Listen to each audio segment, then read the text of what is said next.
First పాఠం ఏంది ఇల్లు. ఇవి సంసిద్ధత పాఠం అంటే రెడీనెస్. ఫస్ట్ మనకు ఏ ఆట ఆడాలైనా వామప్ చేస్తారు. ఇప్పుడు చూసి ఏదైనా క్రికెట్ ఆడేటోళ్ళు కూడా ఇట్లా ఇట్లా చేస్తారు, కబడ్డీ ఆడేటోళ్ళు ఇట్లా చేస్తారు. వామప్ అంటే బాడీ లూజ్ కావాలి. బాడీలో కొన్ని మొత్తం చలికాలం అయితే ఇంకెక్కువ ఎక్కడికెక్కడ గడ్డగట్టినట్టు అయ్యి ఇప్పుడు సడన్గా నువ్వు ఒకేసారి ఉంచినావు అనుకో ఇరిగిపోతుంది. అది ఫస్ట్ ఇది లూజ్ అయింది అనుకో, బాడీ ఇట్లా లూజ్ అయింది అంటే ఇట్లా వామప్ అంటే కొంచెం ఎక్సర్సైజ్ చేసినట్టు ఏమవుతుంది, బాడీ లూజ్ అయిపోతుంది. అప్పుడు నువ్వు ఎట్లా వంగినా ఏం కాదు. ఇప్పుడు ఆట ఆడేటప్పుడు ఏం చూడండి ఇట్లా వంగాల్సి వస్తుంది, ఇట్లా ఆడాల్సి వస్తుంది. అవునా, కబడ్డీ ఆడినా క్రికెట్ ఆడినా ఇట్లా ఓసారి ఉరికి ఇట్లా పడుతుంటాం. పడ్డప్పుడు బాడీలో ఏమవుతుంది, అప్పటికి మజిల్స్ మనకు 600 కండరాలు ఉంటాయి, 206 బోన్స్, 600 మజిల్స్ ఉంటాయి. ఏంటి 600 మజిల్స్ అంటే తెలుసా? కండరాలు. ఎప్పుడైనా కండరం కదిలినా కానీ నీకు విపరీతమైన నొప్పి ఉంటుంది, బాగా కాలు బెనికింది అంటుంది దాన్ని. అలా మామూలుగా ఈ బెనకకుండా ఉండాలంటే ఈ మజిల్స్ బాగా లూజ్ అయినాయి అనుకో, మనం అప్పుడు ఆడాలి. కానీ ఫస్ట్ లేవంగానే ఇష్టం ఉన్నట్టు ఇట్లా అనొద్దు. దానికి ఏం చేయాలి? వామప్.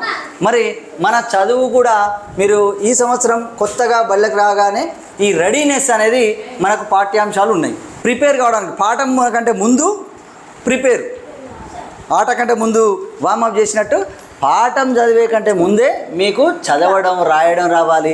తర్వాత కొంచెం మీకు రెడీ కావాలి మీరు. మరి ఫస్ట్ పాఠం ఏంది? ఇల్లు. ఇల్లు ఇట్నే రాయాలా? చెప్పిన అక్షరాలు శబ్దాలు ఈ ఇల్లు. దేని ఒత్తుతున్నాం? లూను ఒత్తుతున్నాం. హల్లులకు మాత్రమే ఒత్తులు ఉంటాయి, దీర్ఘాలు ఉంటాయి, ఒత్తుడు ఉంటుంది. అవునా? అచ్చులకు ఒత్తులు దీర్ఘాలు ఏముండదు. అచ్చుల శబ్దంతో వచ్చేవే మనకు గుణింతాలు. ఇల్లు పాఠంలో ఏమేమి ఉన్నాయి? ఇల్లు పాఠంలో ఏమేమి కనబడుతున్నాయి? కనబడుతున్నాయా? ఏమేమి ఉన్నాయి చెప్పండి. గజ్జలు ఉన్నాయంట. గజ్జలు ఎట్లా రాయాలి మరి? గజ్జలు. ఇంకేమున్నాయి? కుండలు. ఎట్లా రాయాలి? కాకుమిస్తే కుండలు, కుండలు. ఇంకేమున్నాయి? గిన్నెలా? గిన్నెలు. సరే, మీరు ఎట్లా అంటే అట్లా గిన్నెలు. పెట్టెలు ఉన్నాయి అంటే బహువచనం ఎక్కువ ఉంటాయి. పెట్టెలు ఒక్కటి ఎక్కువనే ఉన్నాయి. పెట్టెలు. పాకెత్తం ఇస్తే పెట్టె అంటే టేను ఒత్తుతున్నాం. పెట్టె మరి ఎక్కువ ఉన్నాయి కాబట్టి బహువచనం, ఒకటి కంటే ఎక్కువ ఉంటే బహువచనం. పెట్టెలు. మంచం మార్క్స్ని పడితే మంచం. మంచం. కర్రన కర్ర. సరే, రానొత్తాలి. కర్ర అది 2 అక్షరాలు. కిటికీ. కాగుడిస్తే కి, టాగుడిస్తే టీ, కాగుడిస్తే కి, కిటికీ. అన్నం. అన్నం తింటున్నారు పిల్లలు. అన్నం దేని ఒత్తాలి? నానొత్తాలి. అన్నం. ఇంకా అమ్మ. అమ్మ ఉందట. అమ్మ. మాట్లాడడం రావాలి. మామూలుగా భాషలో లిజనింగ్, స్పీకింగ్, రీడింగ్, రైటింగ్.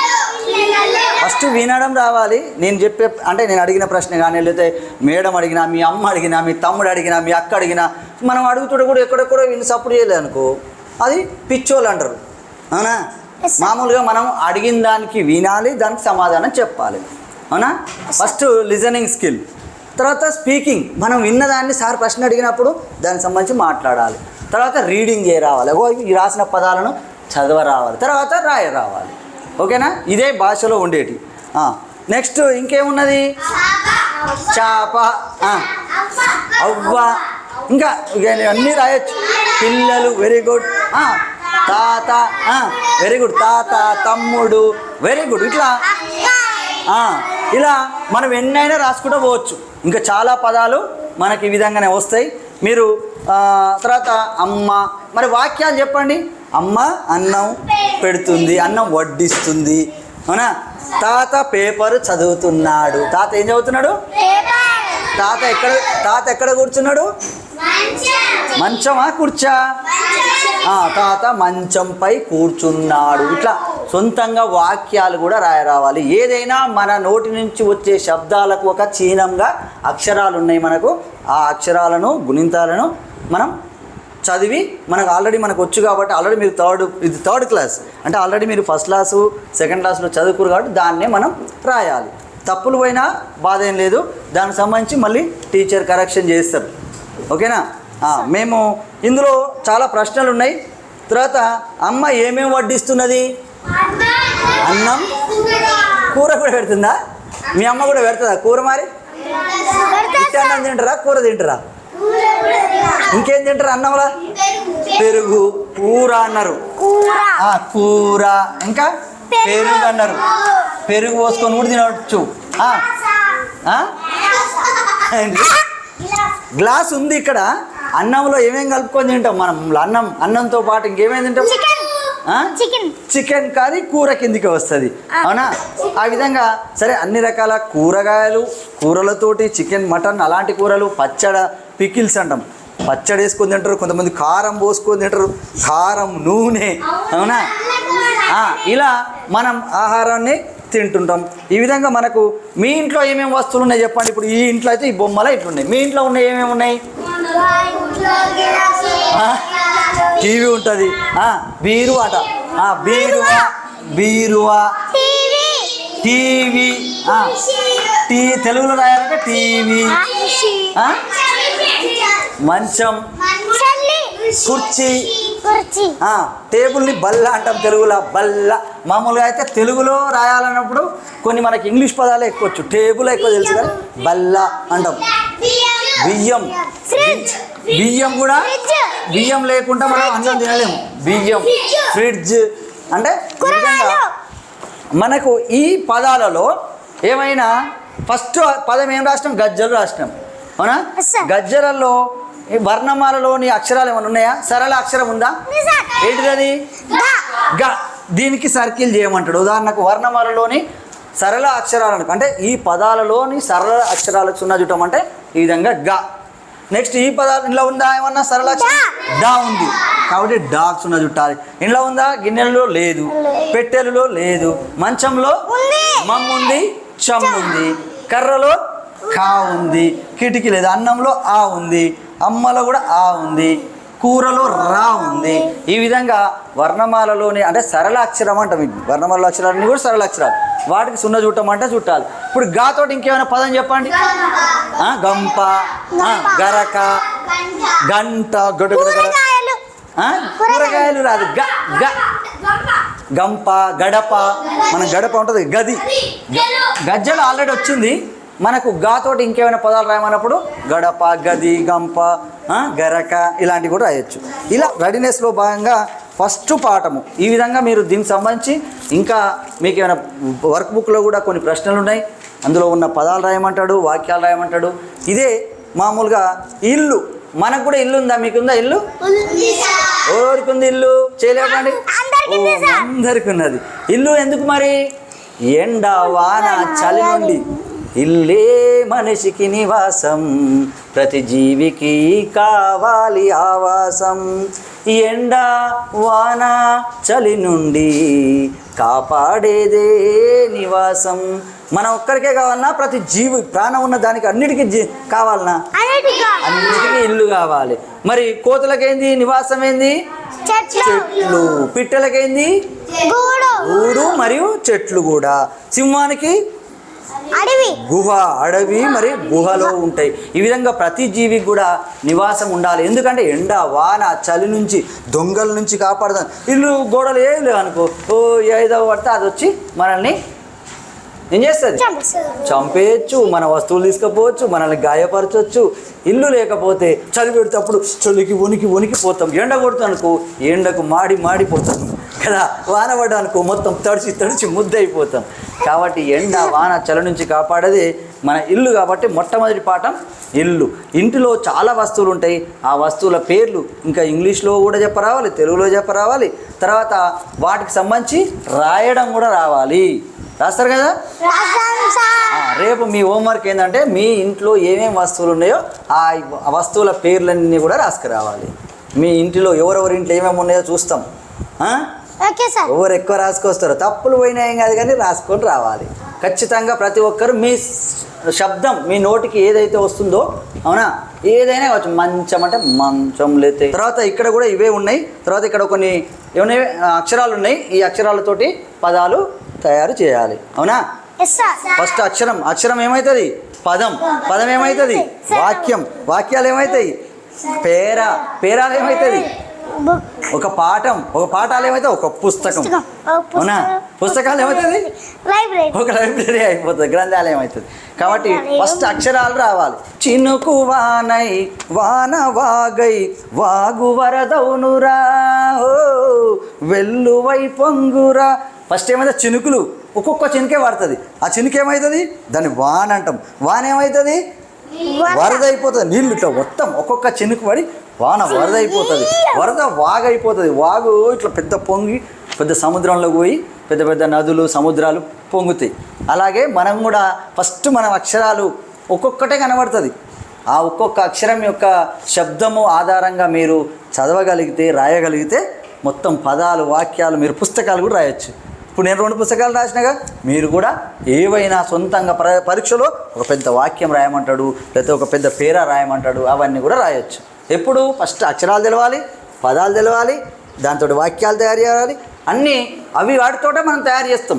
అక్షరాలు అన్నీ కలిస్తే పదం, పదాలన్నీ కలిస్తేనే వాక్యం, వాక్యాలన్నీ కలిస్తేనే పేరాలన్నీ కలిస్తేనే ఒక పాఠం, పాఠాలన్నీ కలిస్తేనే ఒక పుస్తకం, పుస్తకాలన్నీ కలిస్తేనే ఒక లైబ్రరీ అంటాం, గ్రంథాలయం అంటాం. అవునా? ఒక్కటే పుస్తకం ఉంటే లైబ్రరీ అంటామా? ఒకటే అక్షరం ఉంటే పదం అంటావా? అనం కదా. మినిమం 1 కంటే ఎక్కువ అక్షరాలతో కూడిన దాన్ని పదం అంటాం. కొన్ని పదాలు కలిస్తే ఒక వాక్యం. ఈ విధంగా విద్యార్థులందరూ కూడా నెక్స్ట్ పాఠం కూడా పొలం, ఇలా ప్రతి పాఠాన్ని కూడా ఈ విధంగానే మీరు సొంతంగా మీ పొలం మీకు ఉన్నదా, పొలంలో ఏమేమి పంటలు వంతాయి, ఇలాంటివన్నీ కూడా ప్రతి దాంట్లో కూడా ఇవి రెడీనెస్సే. అందులో ఉన్న పదాలను రాయడం రావాలి, అక్షరాలను గుర్తుపట్టాలి ఫస్ట్, తర్వాత అక్షరాలను గుర్తుపట్టి అక్షరాలను కలపాలి, కలిపితే పదం అవుతుంది. ఆ పదాలతోటి మీరు వాక్యాలు, తర్వాత మాట్లాడాలి. ఇప్పుడు ఏం చేస్తుర్రు, మీరేం చేస్తారు, వీళ్ళు ఏం చేస్తారు, ఈ విధంగా ఇంటి నిర్మాణం ఏంది, అడవి, ఇవన్నీ మనకు తెలిసిన విషయాలు. అడవి గురించి తెలుసు, మీకు ఇల్లు గురించి తెలుసు, పొలం గురించి దుకాణం అంటే తెలుసు. ఇక షాపుకి పోతేనే ఉంటారు, అన్ని దుకాణాల్లో ఏమేమి ఉంటారు అంటే ఇక మస్తు ఉంటాయి, ఏమేమి కొనుక తింటారు అనేది మీరు తెలుసు. కానీ వాటిని ఒక క్రమ పద్ధతిలో అక్షరాలను పేర్స్తూ రాయడం రావాలి. అవునా? ఒత్తాల్సినప్పుడు ఒత్తడు. అంగడి అంటే మీ ఊర్లో అంగడి ఉంటుందా?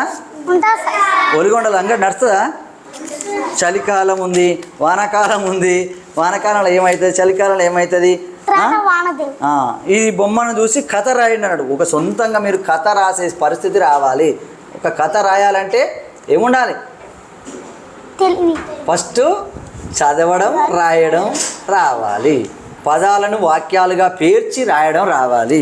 ఉదాహరణకు ఇందులో ఉన్నానుకో, దీన్ని ఒక కథలాగా మార్చడం రావాలి. అంటే ఫస్ట్ క్రియేటివిటీ కూడా ఉండాలి.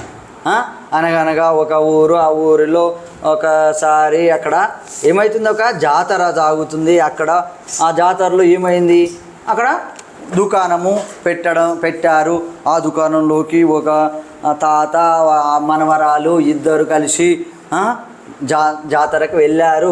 అక్కడ చాలా వస్తువులను చూశారు. ఇలా మనం ఏదో ఒక విధంగా మనం దాన్ని కథల వాక్యాలుగా పేరుస్తూ అది రాయాలి.